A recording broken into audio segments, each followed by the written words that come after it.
Haya, tumeshaombewa. Sasa tunaweza anza chama yetu.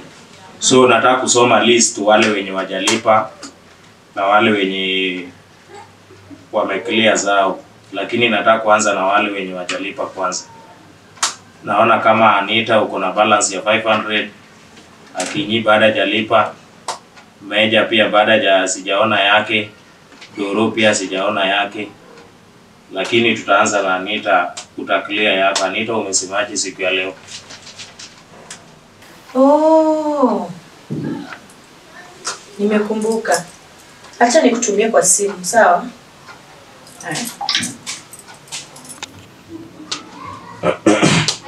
So next to Doro ametuma mtu hapa katikati yenu ama imekuaje?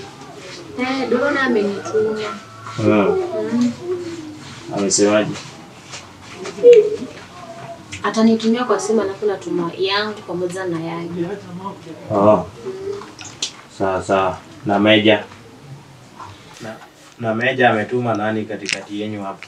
Meja naye amekuwa na emergency. Bibi yake amezaa, hata tunafaa tuende tumuone next week kama watu wa chama. Lakini pesa yake niko nayo na kupea tu sahi. Hata ya chakula. So tunaweza enda kwa next na Akinyi. Akinyi mambo yake ni ngumu. Nini imefanyika? Amlivi leo mama alikasirika. Juu ya nini? Kwani amjui? Unadhani ile siku alitupikia nini? Juu ya food? Yana tupikia githeri bana. Githeri, malenge. Wacha nikwambie Chea. Hii ni kitu tuliweka chini vizuri. In fact naona wewe ndio umelegeza kamba. Kabisa. Tulisema mtu tukikuja kwako unapika either ugali na samaki ama nyama. Yes. Si pesa ya chakula tunalipa? Tunalipa. Haya. Tukasema kama unashindwa kupika ugali, utapika chai na chapo. Kitu kila mtu anaweza kula. Na ikuwe ya maziwa strong.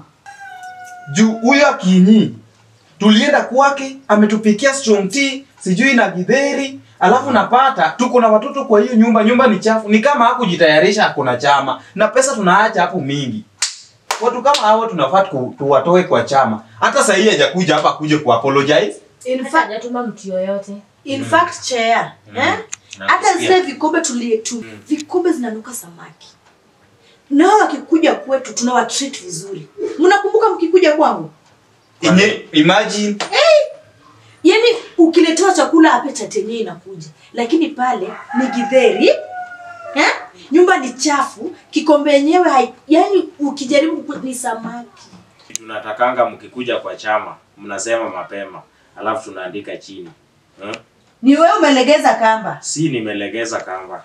Lakini Anita, mimi hata kwako nilifurahia juu venye ulitupikia samaki, ukatupea ka fruit tukamaliza. Hata Christine alitupikia vizuri.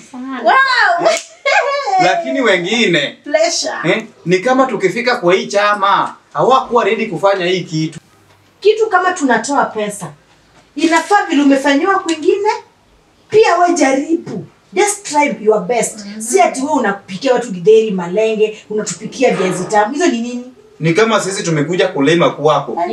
Hiyo ni chakula ya watu wa shamba. Wenye wameenda shamba wanakula hiyo. But watu kama sisi sure. Wacha. Na umekutana na bwana yake kwa barabara. Hey! Bwana ni mchafu kama nyumba yake. Unajua wale watu walipatana tu watu wachafu wote, hata hawezi jiorganize. Imagine wanafanana. Ndio maana mimi nilisema watu wengine watoke kwa hii chama. Mlikataa, mlikuwa mnaona ni kama sijui nani alimleta kwanza. Lakini si unajua tu Mwafrika. Anatakanga aone vitu zikifanyika ndio amini. Mimi naona ndio hii mnaona sasa. Hapana. Huyo mama anatuaibisha. Imagine yule Akinyi ako na fines hivi, madeni hivi. Chama hajakuja na muiona hata last chama hata tukupia yako tupikia vizuri. Mimi huyo mama mimi rasmi kitu anafanya kwa chama. Huyo mama ako tu all run out kabisa. Kwanza ndio mama mkubwa kwa hii chama. Sisi ni maini. Oda, nyamazeni. Nyamazeni hapa. Hii maneno ya Akinyi nataka mniwachie. Mimi ndio nitaangalia maneno ya Akinyi. Na wamama wenye wako hapa nataka kuambia hivi. Mkienda huko nje muangalie mambo ya usafi, mjifundishane. Si mtu anakuja hapa na maneno ya mwingine ati sijui yeye alikuwa mchafu, sijui nini. Inafaa mjifundishe kukaa kwa nyumba zenyu. Sasa mimi ndio nitaamua vile nitakata hiyo maneno ya Kinyi.